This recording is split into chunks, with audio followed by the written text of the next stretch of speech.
Michael Harris stood beside his father's coffin with his heart breaking when his wife stepped in front of him at the funeral and handed him divorce papers to sign.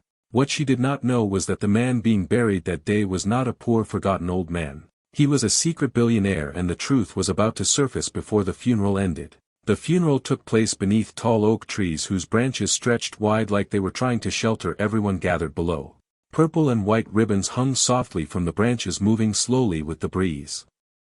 Rows of black chairs were filled with people dressed in mourning, their faces heavy with sadness. Michael Harris stood at the front beside the coffin. His eyes stayed fixed on the polished wood as if looking away would make the reality too real. His father Samuel Harris lay inside. The man who raised him alone. The man who worked until his hands cracked. The man who never asked anyone for anything. Michael felt hollow, like something essential had been pulled from his chest. Samuel Harris had lived a quiet life. He fixed engines for a living, drove the same old truck for years, wore clothes until they faded thin, and never complained. Growing up, Michael believed they were poor, not hungry but always careful, always counting every dollar. When Michael wanted school supplies, Samuel worked late. When Michael wanted college, Samuel sold his tools and took extra jobs. When Michael asked why they never had more, his father only smiled and said, "We have enough." Now that voice was gone. Behind Michael stood family, friends and neighbors. People who remembered Samuel as kind. As simple, as ordinary. No one suspected anything else. Standing beside Michael was his wife Rebecca. She wore a black dress fitted perfectly, her hair was neat, her posture stiff, her expression unreadable. She had not cried, she had not touched Michael's hand, she had not whispered comfort. Michael noticed, but grief made him slow to question. Everyone mourned differently, he told himself. The pastor finished speaking and stepped aside. The sound of chairs moving filled the air as people rose slowly. That was when Rebecca moved. She stepped directly in front of Michael, blocking his view of the coffin. Her movement was deliberate, calculated. Michael looked at her confused. "Rebecca," he whispered. "What are you doing?" She did not answer with words. She reached into her handbag and pulled out a white envelope. Thick, official. She placed it in his hands. "Sign these," she said quietly. "We will talk later." Michael stared at the envelope, not understanding. His mind still wrapped around his father lying behind her. Rebecca leaned closer, her voice low and cold. "There is no point pretending anymore. You cannot give me the life I deserve. I am done waiting." Michael felt the ground tilt beneath him. "At my father's funeral," he whispered. Rebecca met his eyes without emotion. "I have waited long enough," she said. "I am not going back to being poor with you." Several people nearby began to stare. Whispers spread, a woman covered her mouth, an elderly man frowned. Michael's hands trembled as he looked down at the papers. Divorce papers, already prepared, already decided. He felt something inside him crack. Not loud but deep. Behind them the coffin rested silently, unaware or perhaps aware of everything. Michael swallowed hard.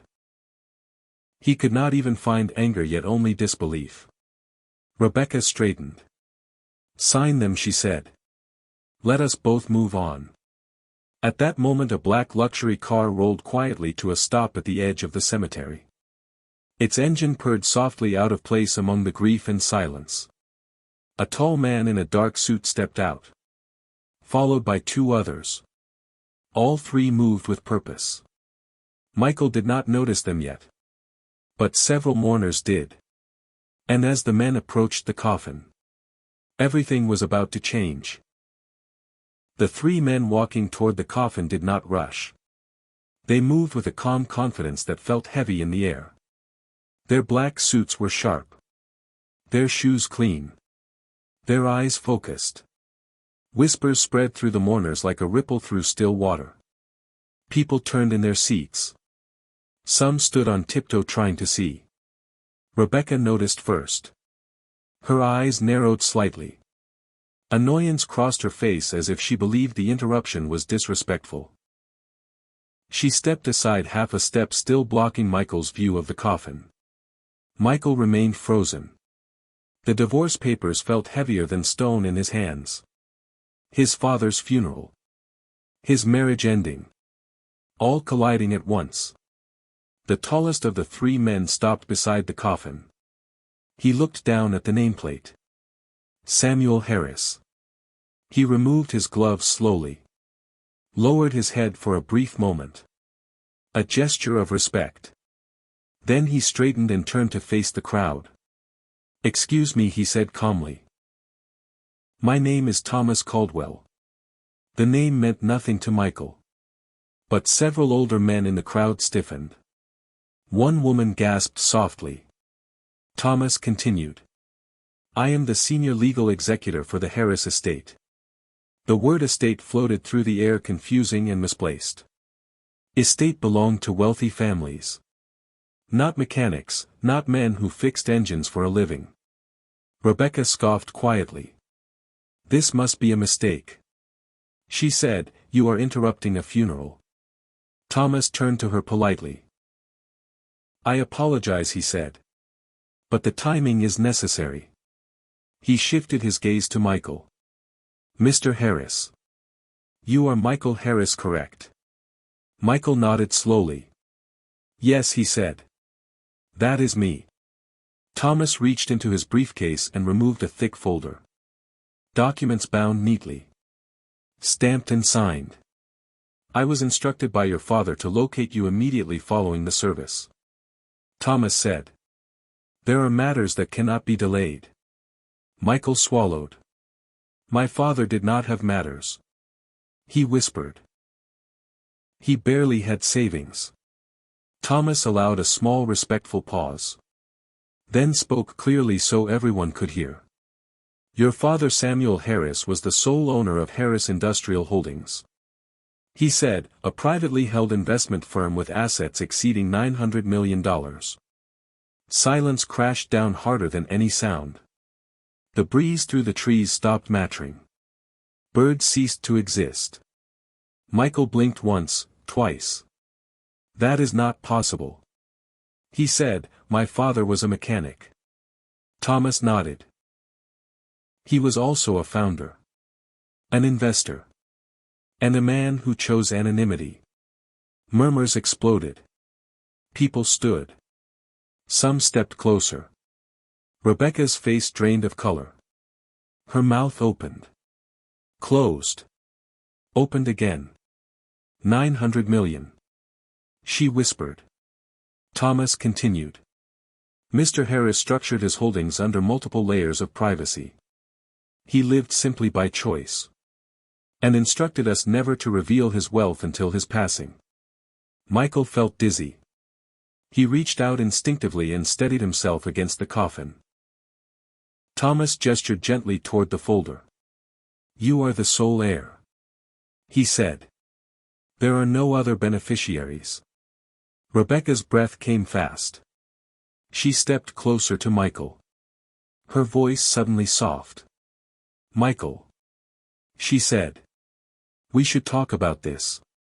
Michael looked at her for the first time since she handed him the papers. Really looked. He saw the shift. The recalculation. The fear wrapped in opportunity. He slowly lowered the divorce papers. Still unsigned. Thomas glanced at them. Then back at Michael. "Your father anticipated this moment," he said. "He left instructions." Thomas opened the folder. Removed a single sealed envelope. Yellowed slightly with age. "This was to be given to you if anyone attempted to pressure you during the funeral," he said. Rebecca froze. Michael took the envelope with shaking hands. His father's handwriting stared back at him. Simple. Careful. Michael swallowed and opened it. Inside was a letter. Written years ago. "Michael. If you are reading this, then I am gone. And someone near you has shown their true face. Do not be angry. Do not argue. Just watch carefully. Money does not change people. It reveals them. I stayed quiet because I wanted you to be loved for who you are, not for what I had. If someone leaves you because they think you are poor, let them go. They were never with you. You owe no one a signature today. You owe no one an explanation. Live with dignity. That is the only inheritance that matters. Love. Dad. Michael's vision blurred. Tears finally broke free. Not loud. Not dramatic. But unstoppable. Rebecca reached for his arm. Michael. Please. She said. We did not know. Michael stepped back. Thomas cleared his throat gently. Mr. Harris. There is more. He nodded to one of the men beside him, who stepped forward and opened another case. Inside lay documents. Keys. Bank access cards. Your father also requested that today's funeral expenses be covered in full. Thomas said. Along with donations to every local mechanic shop represented here. Gasps echoed. Samuel Harris fixed engines for decades. Thomas continued. He believed in dignity through work. Rebecca felt the world closing in. Her hands trembled. Michael turned to her slowly. At my father's funeral. He said quietly. You chose money over grief. Rebecca's voice cracked. I was tired. She said. I thought. Michael shook his head. You did think. He said. And now I know who you are. He handed her the divorce papers. Back. I will sign them. He said. Later. With witnesses. Not here. Not now. Rebecca's face crumpled. She opened her mouth to argue. But the crowd had already turned against her. Thomas stepped beside Michael. Mr. Harris. He said. Your father also arranged a private meeting following the service. With board members. And family representatives. Michael nodded slowly. Still overwhelmed. The coffin remained between them. A silent witness to everything. Samuel Harris had lived quietly. But in death. He had spoken louder than anyone ever expected. And the funeral was no longer just a goodbye. It was a revelation.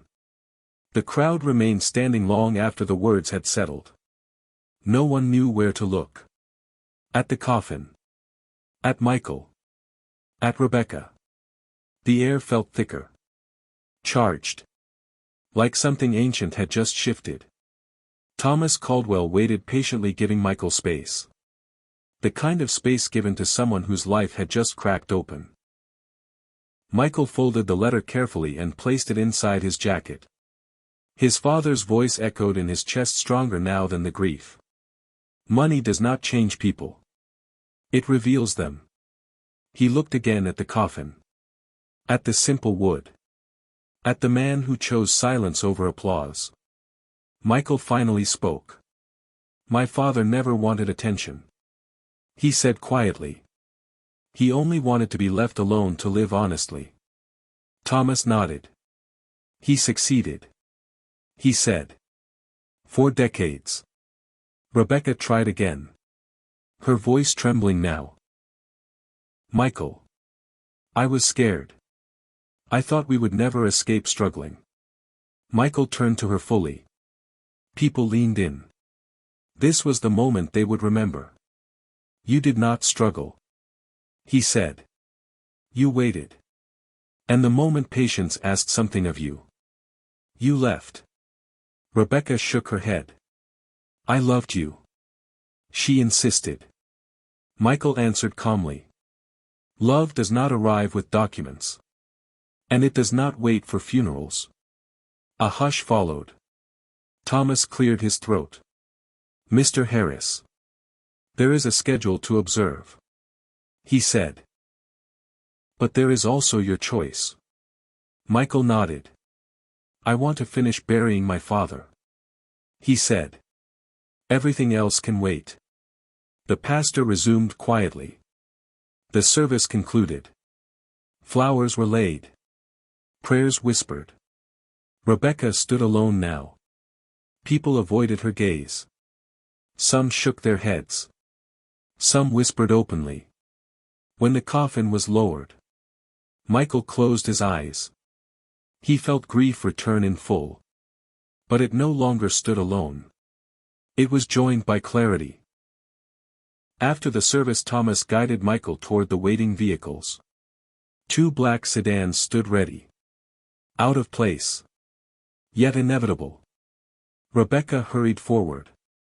Michael, wait. She said. We should talk privately. Michael paused. Not out of weakness. But finality. We will talk through lawyers. He said. That is what you wanted. He entered the car. As the door closed, Rebecca realized something irreversible had happened. Not just the loss of wealth, but the loss of access. The car moved smoothly away. Inside, Thomas spoke again. Your father anticipated confusion. He said. He prepared a timeline. Michael stared out the window, watching familiar streets pass. Places he thought he knew. Thomas continued. Your father built his fortune early. Sold a company quietly. Reinvested through trusts. And lived as if nothing had changed. Why? Michael asked. Thomas answered without hesitation. He believed wealth distorted relationships. He wanted to raise a son who understood work before privilege. Michael exhaled. He succeeded. They arrived at a private office building. Discreet. Unmarked. Inside, a conference room waited. Several older men and women stood as Michael entered. Respectful. Measured. One spoke. Your father was admired. He said. For his discipline. His discretion. And his integrity. Michael listened. Absorbed. Overwhelmed. Documents were placed before him. Not demands. Not pressure. Time was given. Later that evening, Michael returned alone to the house he shared with Rebecca. Boxes already lined the hallway. Evidence of preparation. Rebecca sat at the table. Eyes red. Makeup gone. Michael stood quietly. I will move out. She said quickly. I did not mean to humiliate you. Michael responded evenly. You did not humiliate me. You revealed yourself. He walked to the bedroom. Collected essentials. Left everything else. At the door he paused. I hope you find what you were looking for. He said. But it will not be with me. He left. That night Michael stayed in a quiet hotel overlooking the city. He sat by the window holding his father's letter again. For the first time. Wealth did not feel heavy. It felt distant. What weighed on him was legacy. And he understood now. Samuel Harris had not raised a poor man. He had raised a prepared one. Michael woke before sunrise in a quiet hotel room, staring at the ceiling as if answers might be written there. Sleep had barely touched him. Every time he closed his eyes he saw the coffin. The envelope. Rebecca's face changing in real time. He sat up slowly and placed his feet on the floor. The city outside the window was already moving. People rushing to jobs. Lives continuing. His life had split into before and after. He showered and dressed carefully. Not in a suit. Not yet. Just clean, simple clothes. When he stepped into the private elevator, Thomas Caldwell was already waiting. Good morning, Mr. Harris. He said.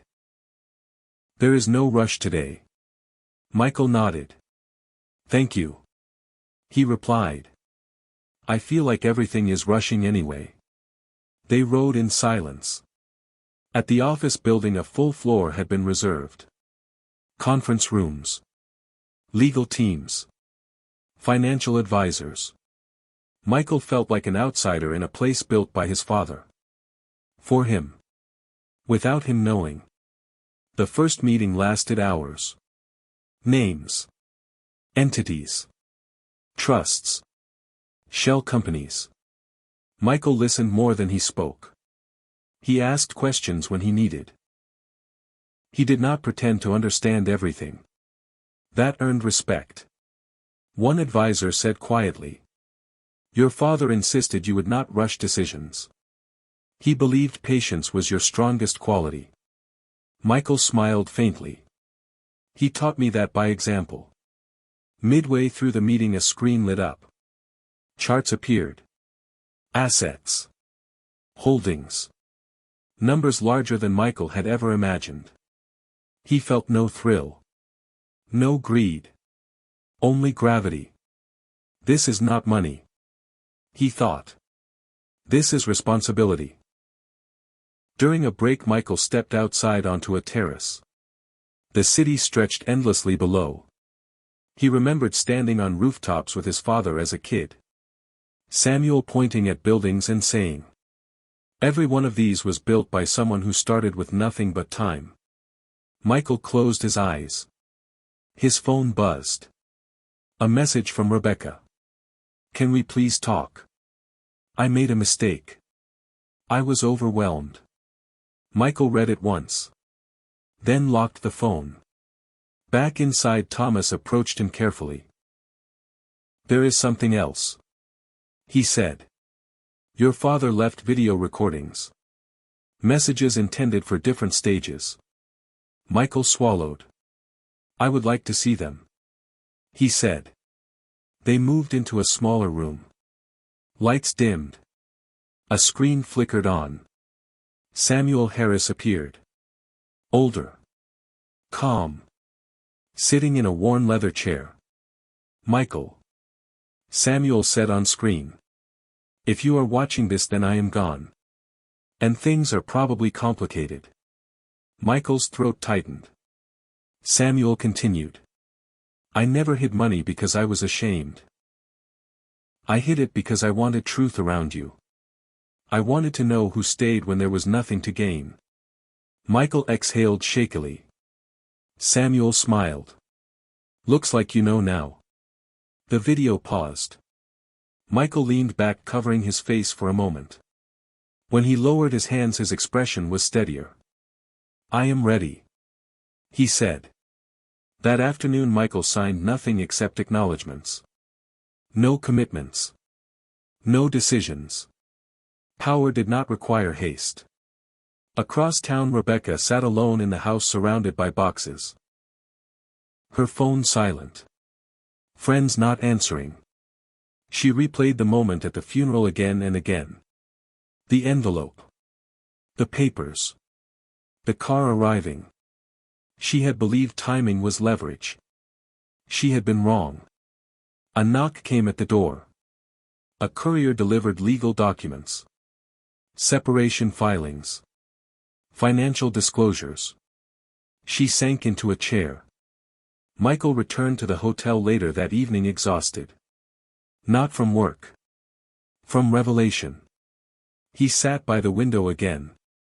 This time holding no papers. Just thought.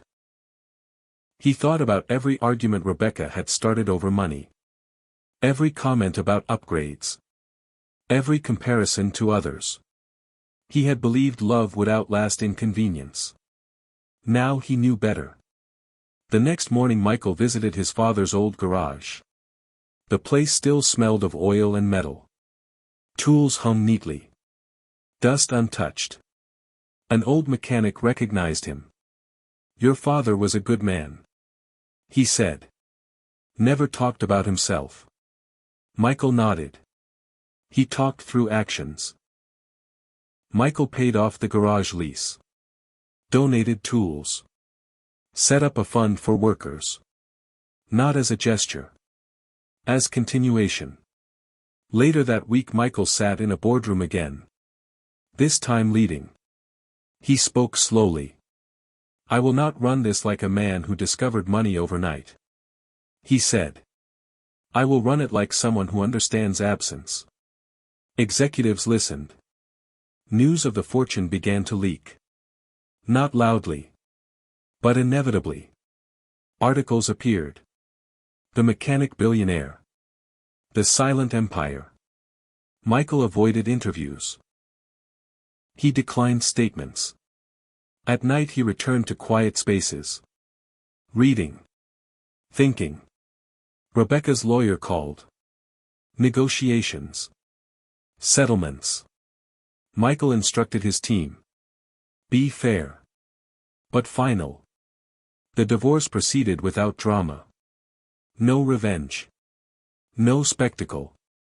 Rebecca received what was legally appropriate. Nothing more.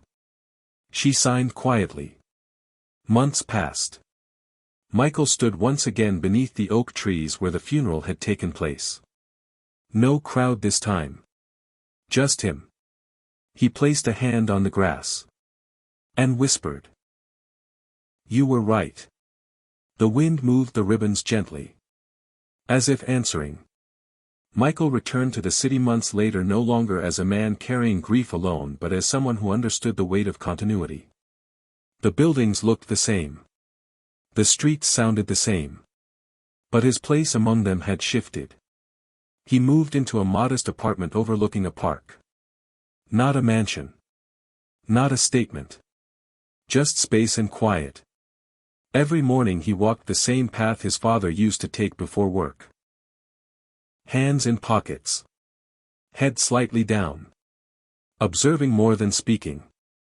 Michael believed routine preserved humility. At the office he refused corner suites. He kept meetings short. Listened longer than most executives expected. When someone asked why he did not live extravagantly, he answered. Because money should amplify who you already are. Not invent you. The board respected him. Not out of fear. But out of consistency. Across town Rebecca tried to rebuild a life that no longer recognized her. Friends faded. Invitations slowed. Her name became a footnote instead of an advantage. She worked again. Not because she wanted to. But because she had to. Sometimes she passed newsstands displaying articles about Michael. The quiet heir. The disciplined leader. The man who did not rush. She never read them fully. The headlines were enough. Michael funded scholarships quietly. Mechanic schools. Trade programs. Not branded. Not announced. He remembered his father saying. The world does not need to know who helped. Only that help arrived. One afternoon Michael visited the legal office again. Thomas Caldwell greeted him warmly. Everything is in order, he said. You have exceeded expectations. Michael smiled faintly. Those were never my expectations, he replied. Thomas handed him a final folder. One last instruction from your father, he said. Inside was a handwritten note. If you ever wonder whether staying quiet was worth it, look at who remained when nothing was visible. Michael closed the folder. He did not need to look far. That evening Michael attended a small community dinner. No cameras. No announcements. An elderly woman approached him. Your father once fixed my car for free, she said. He told me kindness compounds. Michael felt his chest tighten. He nodded. He believed that. Months turned into a year. Michael stood again at the cemetery. This time beside a newly placed bench. Simple. Wooden. Engraved. Samuel Harris. A man who understood time. Michael sat quietly. Listening to leaves. Watching light move. He whispered. You did not raise a rich man. You raised a complete one. Far away Rebecca packed a small apartment. She paused holding an old photo. Michael younger. Smiling. Before ambition replaced patience. She placed the photo back in the box. Closed it. Life moved forward. For both of them. But only one carried legacy without regret. Michael walked away from the bench without looking back.